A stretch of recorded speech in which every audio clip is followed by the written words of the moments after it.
আমরা কখনো ভোট দিতে পারিনি দীর্ঘ 18 বছর। বিগত ফ্যাসিস্ট সরকার ছিল, তারা দিনের ভোট রাতে করেছে। আর মনে হয় তো এরকম স্বৈরাচার আসবো না দেশে, বাংলাদেশে। গ্রহণ হবে 2026 সালের ফেব্রুয়ারি মাসের 12 তারিখ রোজ বৃহস্পতিবার। নির্বাচন প্রক্রিয়ায় সকল রাজনৈতিক দল ও প্রতিদ্বন্দ্বী প্রার্থী সহ ভোটারদের আন্তরিক অংশগ্রহণ ও সক্রিয় সহযোগিতা কামনা করছি। দেশের মানুষ তো বলেই গেছিল যে নির্বাচন এই বাংলাদেশে আদৌ আর কখনো হবে কিনা। আমরা কখনো ভোট দিতে পারিনি দীর্ঘ 18 বছর। আজকে এই তফসিল ঘোষণার মাধ্যমে আমরা দেখতে পাচ্ছি যে সামনে ফেব্রুয়ারি মাসের 12 তারিখে একটা সুষ্ঠু অবাধ নিরপেক্ষ নির্বাচন হবে।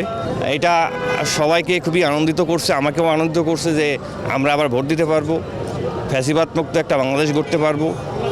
ইনশাল্লাহ আগামী 12ই ফেব্রুয়ারি নির্বাচন হবে, এইটুকু সুন্দর একটা ক্লিয়ার মেসেজ পাওয়া গেল আজকে তফসিল ঘোষণার মাধ্যমে। 16 বছরে এই ফ্যাসিস্ট হাসিনার যে আমরা নির্বাচন দেখেছি, জনগণেরা কখনো এটা মেনে নেয়নি।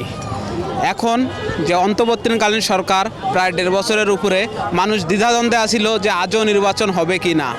আজকের নির্বাচন তফসিলের ঘোষণার মধ্যে দিয়ে সারা বাংলাদেশের মানুষ জেনে গেল 12 তারিখের মধ্যে নির্বাচন অনুষ্ঠিত হবে। গত 2008 সালের নির্বাচনের পরে আমরা কখনোই কোনো ভোট দিতে পারি নাই। এই পর্যন্ত আমাদের ভোট দেওয়ার মতো সাহস ছিল না কেন্দ্রে যাওয়ার মতো। আমরা নিরপেক্ষ লোক, আমরা ভোট দিতে যাব কি যাব না দ্বিধাদ্বন্দ্বে ছিলাম। বাসা থেকে বের হতে দিত না, যে না যেও না। কেন? যে ফ্যাসিস্ট সরকারের যে বিগত ফ্যাসিস্ট সরকার ছিল, তারা দিনের ভোট রাতে করেছে, রাতেই তারা ভোট গ্রহণ করে শেষ করে ফেলেছে। সকালবেলা যে অনেকেই মেসেজ আসছে যে না কোনো ভোট নাই, আপনি আগেই ভোট দেওয়া হয়ে গেছে, আপনার ভোট দেওয়া হয়ে গেছে, অথচ সে ভোট দেয়নি। তা এরা বলার এবং দেখার কোনো লোক ছিল না, কোনো প্রেস মিডিয়াও কথা বলতে পারতো না, এই স্বাধীনতা তাদের ছিল না। যেখানেই মানুষ কথা বলতো সেখানেই অ্যাকশন শুরু হয়ে যেত, আওয়ামী শাসনের অ্যাকশন শুরু হতো। সেই অ্যাকশন থেকে আমরা আশা করি আগামীতে মুক্তি পাবো এবং দেশ অনেক বদলাইছে, আরও বদলাবে।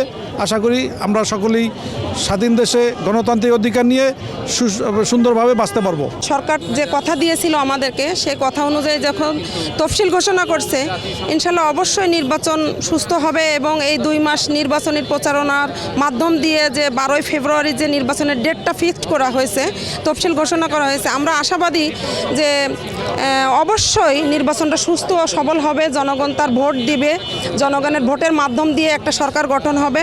অবশ্যই আমরা তার উপরে আস্থা রাখছি। তিনি তার কথা রেখেছেন, তিনি কথা দিয়েছিলেন বা আমাদেরকে সবসময় তিনি আশা দিয়ে রাখছেন যে নির্বাচন অবশ্যই ফেব্রুয়ারিতে দিবে। অনেকে অনেক কথা বলছে, কিন্তু অবশেষে তার কথাটাই তিনি রাখছেন। তিনি 12ই ফেব্রুয়ারিতে যে নির্বাচনটা ঘোষণা দিয়েছে, তফসিল ঘোষণা, তার কথার মাধ্যম দিয়ে এটাই প্রকাশ হয় যে তার কথা মতোই নির্বাচনটা দেওয়া হচ্ছে। অনেক দিন হলে ভোট দিতে পারি না, এটা মনের আশা যেন পূর্ণ হয়, সুস্থভাবে ভোট দিতে পারি। আমার মনের কামনা, আমার যে ভোট আমি যাকে ইচ্ছা তাকে যেন দিতে পারি। তো স্বৈরাচারী শেখ হাসিনা সরকার নাই, আর মনে হয় তো এরকম স্বৈরাচার আসবো না দেশে, বাংলাদেশে। আমি এটাই মনে আশা করি। দেশে দেশে সবার সাথে দ্য নিউজ।